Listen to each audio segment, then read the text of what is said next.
Hello दोस्तों, नमस्कार। आप सभी का एक बार फिर से बहुत-बहुत स्वागत है आप सभी के अपने यूट्यूब चैनल पर। तो दोस्तों, आज की इस वीडियो में आप सभी के लिए जीके जीएस से रिलेटेड हमेशा की तरह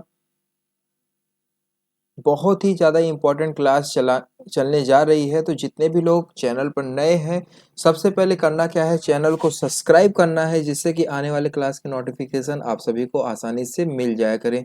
तो चलिए दोस्तों, बिना किसी देरी के क्लास को स्टार्ट करते हैं। जितने भी लोग नए हैं, फिर से मैं कहना चाहूँगा कि सब्सक्राइब जरूर करें, ठीक है। तो चलिए स्टार्ट करते हैं। आप सबकी ये क्लास जो है डेली बेसिस पर प्रोवाइड की जाती है। तो यहाँ पर आपसे पूछा जा रहा है कि पदार्थ जो आमतौर पर स्वाद में कड़वे होते हैं तथा छूने पर साबुन से प्रतीत होते हैं, उन्हें हम लोग क्या कहते हैं?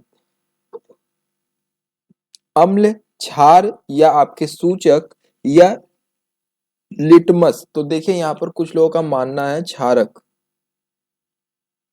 तो दोस्तों, यहाँ पर जितने भी लोगों ने बताया है ऑप्शन नंबर दूसरे को, वो लोग यहाँ पर बिल्कुल करेक्ट हो जाएंगे। बहुत ही परफेक्ट आंसर बताया है आप लोगों ने। जितने भी लोगों ने ऑप्शन नंबर दूसरा बताया है, वो लोग यहाँ पर बिल्कुल करेक्ट हो जाएंगे। तो दोस्तों, इसी के साथ चलिए हम लोग बढ़ते हैं अपने अगले प्रश्न की तरफ। अगला प्रश्न ध्यान से देखिए, आपसे क्या पूछा जा रहा है।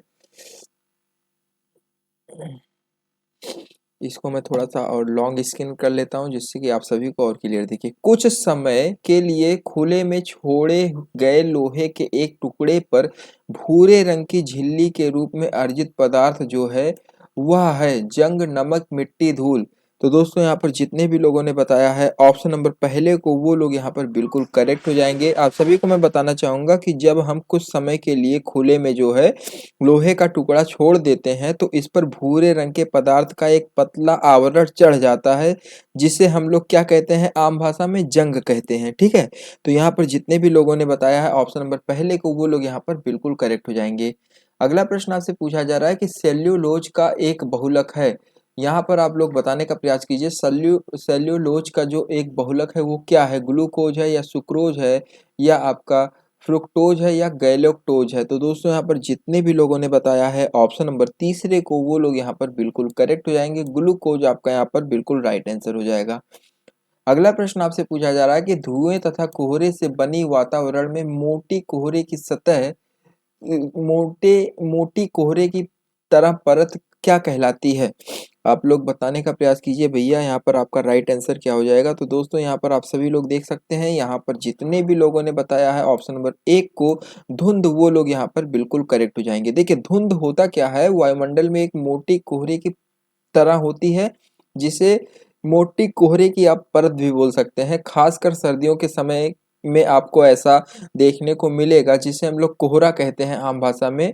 और यह जो होता है दोस्तों, वायु प्रदूषण का एक परिणाम है, ठीक है। और एक चीज आप लोग ये भी ध्यान रखिए कि मानव द्वारा जो निर्मित धुंध होते हैं, मतलब कोयले का उत्सर्जन जो बड़ी बड़ी फैक्ट्रियों में होते हैं, ठीक है, उसका रीजन भी, उसके कारण भी ये होने के चांसेस रहते हैं। तो जितने भी लोगों ने बताया है ऑप्शन नंबर पहले को, वो लोग यहाँ पर बिल्कुल करेक्ट हो जाएंगे। चलिए दोस्तों, हम लोग बढ़ते हैं अपने अगले प्रश्न की तरफ। डियर, अगला प्रश्न आपका यहाँ पर पूछा जा रहा है कि एक जलीय प्रस्थिकी तंत्र में संख्या का पिरामिड होता है, सदैव उल्टा, सदैव सीधा, आंशिक रूप से उल्टा, तुर्क रूपी, ठीक है। तो यहाँ पर दोस्तों, जितने भी लोगों ने बताया है ऑप्शन नंबर दूसरे को, वो लोग यहाँ पर बिल्कुल करेक्ट हो जाएंगे। ऑप्शन नंबर दूसरा आपका क्या है? सदैव सीधा। आप लोग ध्यान दीजिए दोस्तों, यदि यहाँ पर आपसे ऐसा पूछा जा रहा है तो उसका रीजन क्या है? देखिए, जब सीधी पिरामिड जो है जलीय और चारागाह पारिस्थितिकी तंत्र में पाया जाता है, ठीक है, तो होता क्या है कि इस पारिस्थितिकी तंत्र में जो है असंख्य सूक्ष्म स्वापोषी जीव होते हैं, जो कि अपेक्षाकृत जो है क्या होते हैं, तृण भक्षियों का पोषण करते हैं और बदले में जो है मांसाहारियों के छोटे वर्ग का पोषण करते हैं। इस प्रकार यह जो पिरामिड है, वो सीधा या ऊर्ध्वाधर होता है। तो यहाँ पर जितने भी लोगों ने ऑप्शन नंबर दूसरे को बताया है, वो लोग यहाँ पर बिल्कुल करेक्ट हो जाएंगे।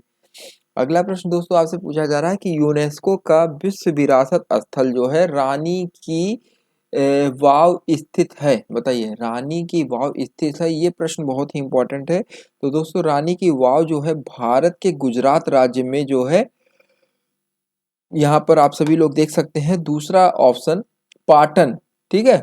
गुजरात राज्य के, गुजरात ये आपका राज्य है, तो गुजरात राज्य के पाटन नामक स्थान पर ये जो है रानी का बाव जो है स्थित है। और ये आप लोग सन ध्यान रखिए 1063 ईस्वी, ठीक है। आप सभी को ये चीज ध्यान में रखना है। 1063 ईस्वी में जो है सोलंकी शासक भीमदेव प्रथम की स्मृति में जो है, भीमदेव प्रथम की स्मृति मतलब भीमदेव प्रथम की याद में जो है उनकी पत्नी रानी उदयमती ने कराया था, ठीक है। तो यहाँ पर ऑप्शन नंबर दूसरा आपका यहाँ पर बिल्कुल करेक्ट हो जाएगा। अगला प्रश्न दोस्तों आपसे पूछा जा रहा है कि BLSI का पूर्ण रूप है। आप लोग बताने का प्रयास कीजिए, बहुत ही इंपॉर्टेंट है दोस्तों।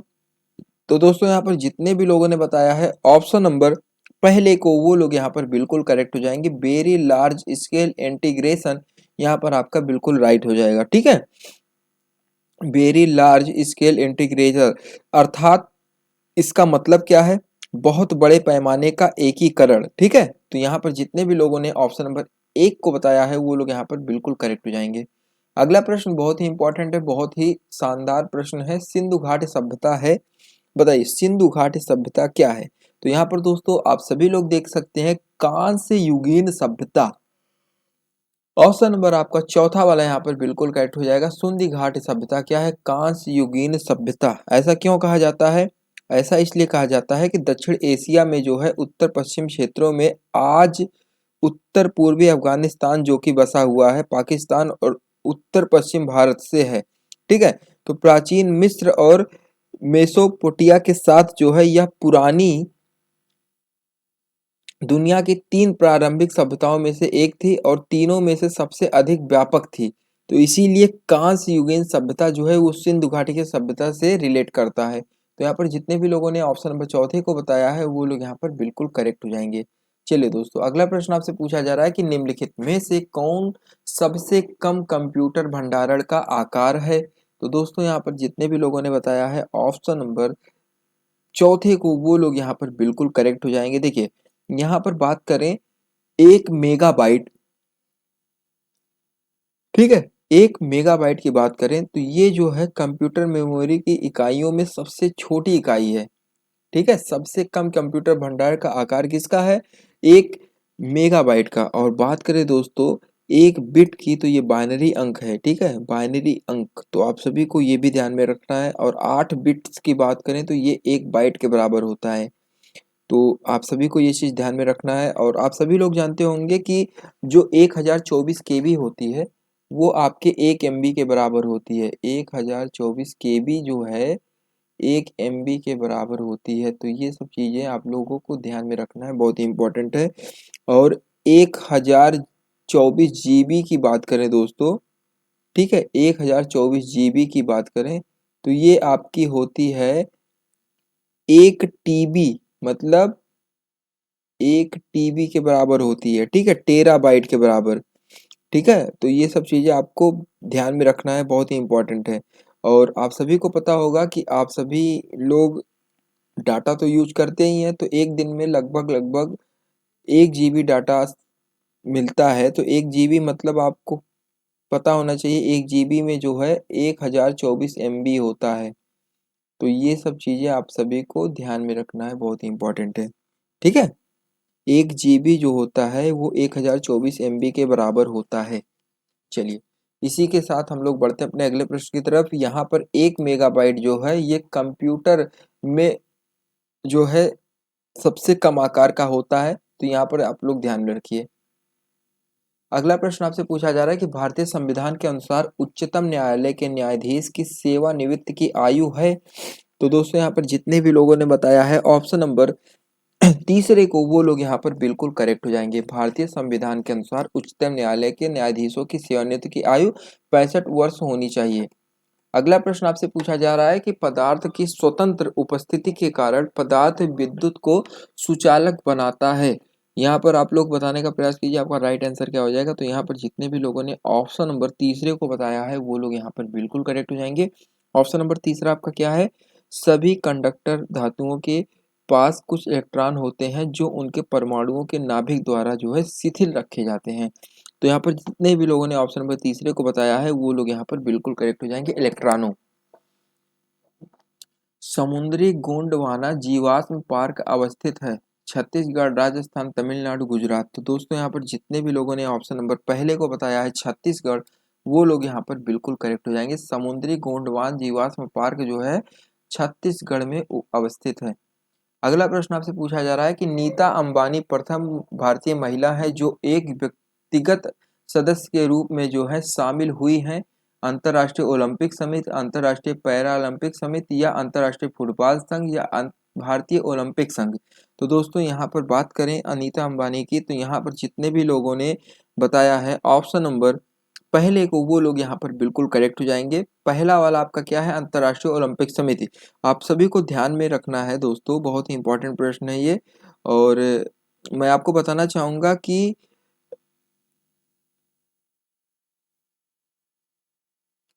अंतर्राष्ट्रीय ओलंपिक समिति में जो है नीता अंबानी प्रथम भारतीय महिला है, ठीक है।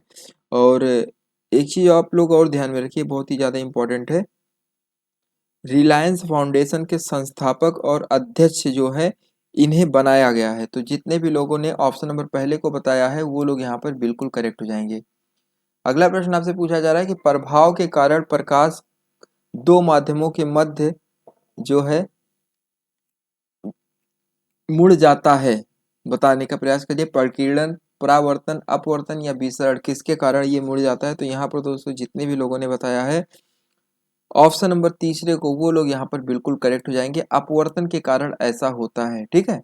चलिए अगला प्रश्न आपसे पूछा जा रहा है कि स्वतंत्रता सेनानी भगत सिंह, राजगुरु और सुखदेव को जो है हत्या के लिए फांसी दी गई थी, बताइए किसके द्वारा दी गई थी? जेपी सैंडर्स या रेगिनाल्ड डायर के द्वारा या जॉन साइमोक या आपका जेम्स ए स्टॉक। तो बहुत ही इंपॉर्टेंट है दोस्तों, स्वतंत्रता सेनानी भगत सिंह, राजगुरु और सुखदेव को जो है किसने फांसी दी थी, ठीक है, हत्या की सजा में फांसी दी गई थी, वो किस जनरल के द्वारा दी गई थी? तो यहाँ पर दोस्तों जितने भी लोगों ने बताया है ऑप्शन नंबर पहले को, वो लोग यहाँ पर बिल्कुल करेक्ट हो जाएंगे, बहुत ही इंपॉर्टेंट है, ध्यान से देखिए। और फांसी का डेट आप सभी लोग ध्यान में रखिए, एक पहला वाला ऑप्शन यहाँ पर सही है। और 23 मार्च सन 1931 ईस्वी को जो है भगत सिंह, राजगुरु और सुखदेव तीनों को एक साथ फांसी दी गई थी 23 मार्च, ठीक है। तो यहाँ पर आप लोग ध्यान में रखिएगा। और सन आपको पता है 23 मार्च सन 1931 ईस्वी। चलिए अगले प्रश्न की तरफ बढ़ते हैं। अगला प्रश्न आपसे पूछा जा रहा है कि भूकंप विज्ञानी किस आधार पर बड़े भूकंप होने की संभावना की भविष्यवाणी नहीं करता है? तो दोस्तों यहाँ पर जितने भी लोगों को पता है बताने का प्रयास करें। तो यहाँ पर जितने भी लोगों ने ऑप्शन नंबर तीसरे को बताया है वो लोग यहाँ पर बिल्कुल करेक्ट हो जाएंगे। ग्रहों की स्थिति यहाँ पर आपका बिल्कुल करेक्ट हो जाएगा। भूकंप विज्ञानी किस आधार पर बड़े भूकंप होने की संभावना की भविष्यवाणी नहीं करता है? तो ग्रहों की स्थिति के आधार पर वह बिल्कुल नहीं कर सकता है, ठीक है। चलिए इंटरेस्टिंग था। अब अगला प्रश्न आपसे पूछा जा रहा है कि निम्नलिखित में से किसने भारत के वित्त मंत्री के रूप में कार्य किया? वाह, यहाँ पर आप लोग बताने का प्रयास कीजिए कि किसने जो है भारत के वित्त मंत्री के रूप में कार्य किया। तो यहाँ पर जितने भी लोगों ने बताया है ऑप्शन नंबर पहले को, वो लोग यहाँ पर बिल्कुल करेक्ट हो जाएंगे। वित्त मंत्री के रूप में जो है भारत में कार्य किया वो है प्रणब मुखर्जी, ठीक है। अगला प्रश्न आपसे पूछा जा रहा है कि भोजन के संबंध में ऐसा कौन सा कथन है जो कि गलत है, आपको पहचानना है।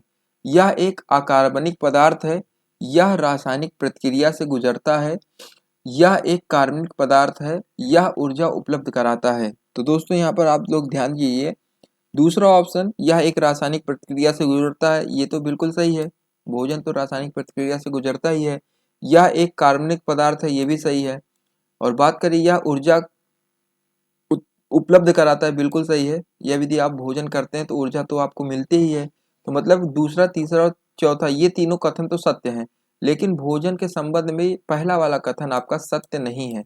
पहला वाला कथन क्या कह रहा है, यह एक अकार्बनिक पदार्थ है। तो इस हिसाब से देखा जाए तो यहाँ पर कौन सा कथन असत्य है? तो जितने भी लोगों ने पहचान लिया है वो है पहला कथन, ठीक है। तो ऑप्शन नंबर पहला जितने भी लोग बता रहे हैं वो लोग यहाँ पर बिल्कुल राइट हो जाएंगे, क्योंकि भोजन जो है अकार्बनिक पदार्थ बिल्कुल नहीं है। चलिए अगला प्रश्न आपसे पूछा जा रहा है कि भारत का राष्ट्रीय गीत वंदे मातरम किस भाषा में लिखा गया है? तो पाली, उर्दू, हिंदी या संस्कृत? तो यहाँ पर जितने भी लोगों ने बताया है, कुछ लोगों का मानना है हिंदी में लिखा गया है और कुछ लोग कहते हैं कि पाली भाषा में लिखा गया है। तो आप लोग बताने का प्रयास कीजिए कि वंदे मातरम जो गीत है ये किस भाषा में लिखा गया है। तो यहाँ पर जितने भी लोगों ने बताया संस्कृत, वो लोग यहाँ पर बिल्कुल करेक्ट हो जाएंगे।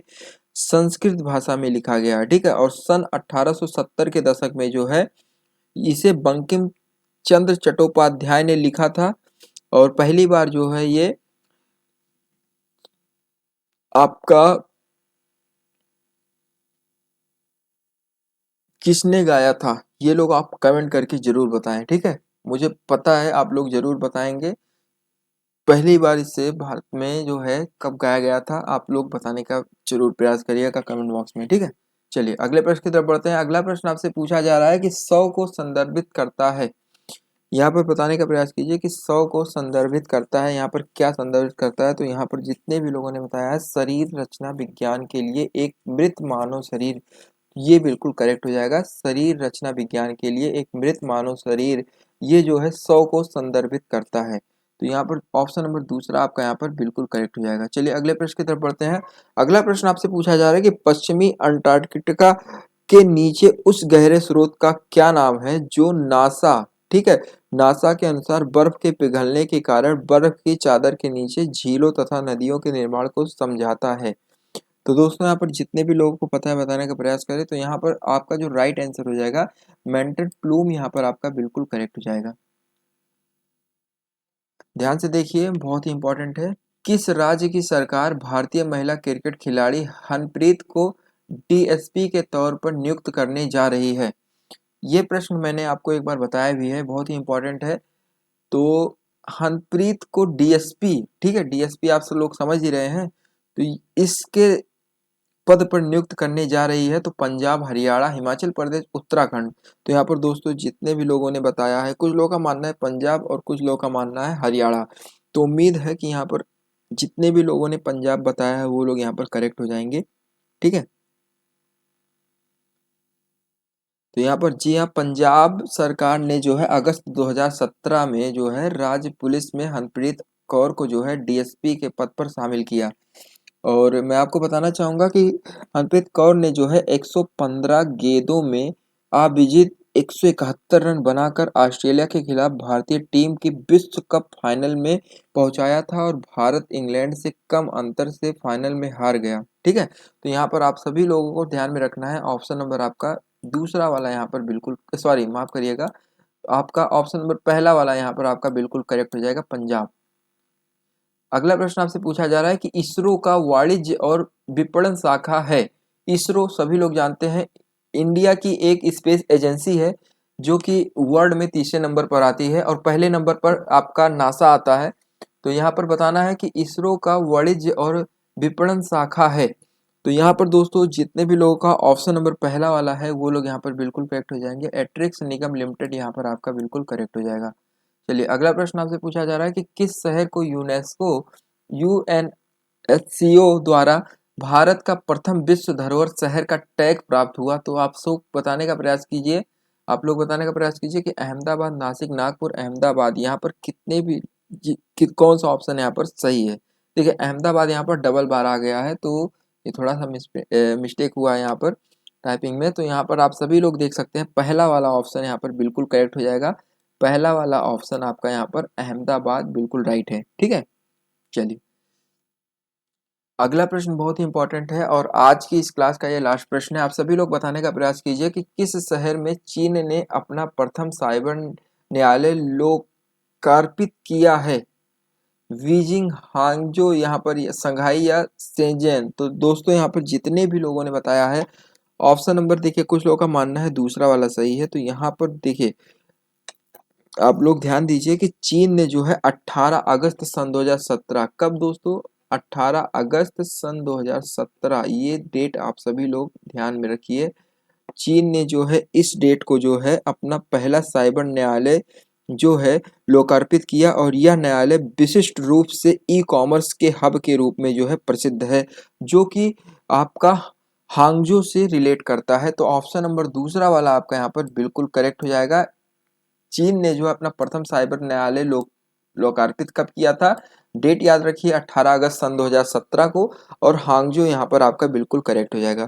तो इसी के साथ दोस्तों आज की ये क्लास आप सबकी यहीं पर समाप्त होती है, और आप सभी को आज की ये क्लास कैसी लगी कमेंट करके जरूर बताएं, और जितने भी लोग चैनल पर नए हैं चैनल को सब्सक्राइब कर लें, जिससे कि आने वाले क्लास की नोटिफिकेशन आप सभी को आसानी से मिल जाया करें। आप सबको आज इस चैनल पर डेली बेसिस पर वीडियोज प्रोवाइड किए जाते हैं, तो चैनल को सब्सक्राइब करना बिल्कुल भी ना भूलें। धन्यवाद, मिलते हैं अपने किसी अन्य वीडियो में। टेक केयर, धन्यवाद, जय हिंद, जय भारत।